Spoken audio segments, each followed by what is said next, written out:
नमस्कार, मी वर्षा तुम्हा सर्वांचं मनापासून स्वागत करते। आज आपण अगदी झटपट वेगळ्या पद्धतीने अशी ही कांद्याच्या पातीची भाजी बनवणार आहोत। त्यासाठी इथे मी एक जोडी कांद्याची पात आणली होती आणि ती अशी चिरून घेतली आहे। धुवून घ्यायची, म्हणजे आधी धुवून घ्यायची आणि नंतर बारीक चिरून घ्यायची। तर अशी ही कांद्याची पात आपल्याला लागेल। यासाठी भिजवलेली चणा डाळ ही 2-3 तास आधी भिजवून ठेवलेली आहे।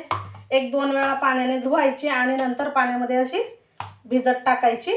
आता आपण या भाजीसाठी जे वाटण लागणार आहे ते करून घेणार आहोत। या भांड्यात मिक्सरच्या हिरवी मिरची, लसूण पाकळ्या, आपण यात दुसरे कोणतेही मसाले न वापरता ही भाजी बनवत आहोत।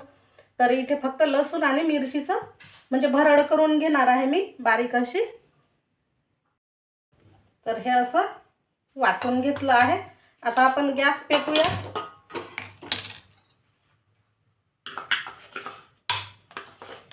आता या कढईमध्ये तेल टाकून घेणार आहोत आधी आणि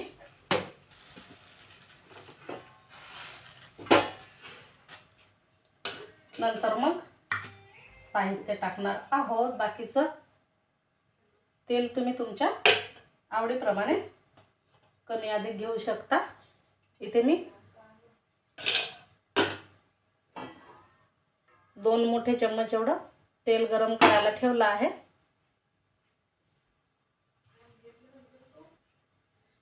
यामध्ये जिरा आणि मोहरी टाकून घेऊ आपण। तेल गरम झाल्याच्या नंतरच टाकायची मोहरी आणि जिरं। अगदी पाव चम्मच एवढं टाकायचं आहे। आता यात टाकून घेऊ आपण हे वाटलेलं मिरची आणि लसूण।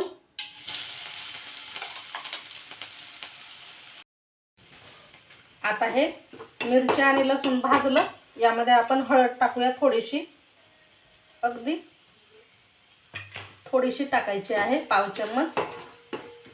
आणि यामध्ये कांद्याची पात टाकायची आहे, जे आपण धुवून घेऊन बारीक अशी चिरून घेतलेली आहे।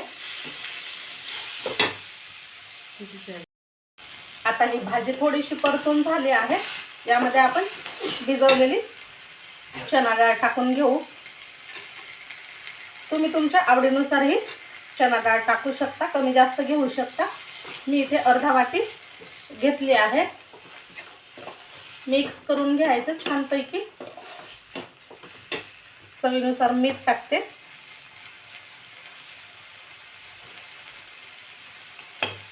अगदी थोडंसं पाणी टाकायचं आहे आणि ही भाजी शिजवून घ्यायची आपल्याला।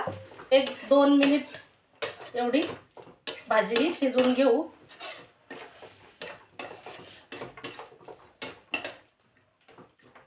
झाकण ठेवून भाजी शिजवून घेते।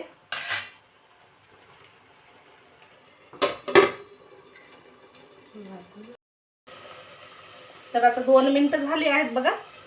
आपण झाकण काढून बघूया। मधात मी एकदा ही डाळ फिरवून घेतली होती, म्हणजे कसं तळाला वगैरे चिटकणार नाही। आणि तुम्ही इथे पाहू शकता मस्त भाजी आणि ही डाळ शिजून तयार झाली आहे।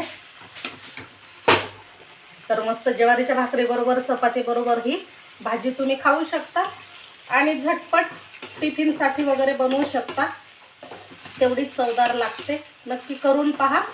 कशी झाली मला कमेंट करून सांगा। व्हिडिओ आवडल्यास लाईक शेअर करा आणि अजून आपल्या चॅनलला सबस्क्राईब केलं नसेल तर चॅनलला सबस्क्राईब करायला देखील विसरू नका।